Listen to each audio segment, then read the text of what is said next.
রাক্ষসী বুড়ো সে ডিমের পাহাড়ের উপর বসে আরামে ডিম খাচ্ছিল।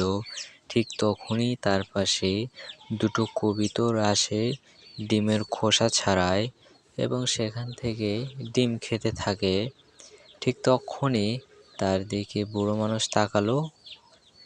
সে কি করবে সেটা না ভেবে আকাশে উড়াল দিল। তো উড়তে উড়তে উড়তে অনেক উপরে উঠে গেল।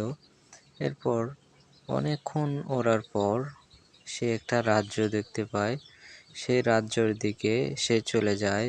সেখানে গিয়ে দেখে সেখানে ডিম আর ডিম এবং ডিমের ডিমের রাজা সেখানে বসে আছে এবং হাতে একটি অস্ত্র নিয়ে সে ডিমের রাজাকে বলল যে আমাকে ডিম দিন। ডিমের রাজা মাথা নাড়িয়ে বলল ঠিক আছে। কবুতরের মাথার উপর ডিম পড়তে থাকে এবং ডিম নিয়ে গিয়ে সেই বুড়োকে দিল। তো বুড়ো খুশিতে হাততালি দিল, বলল ধন্যবাদ। বন্ধুরা তোমরা তাড়াতাড়ি লাইক সাবস্ক্রাইব করে দাও।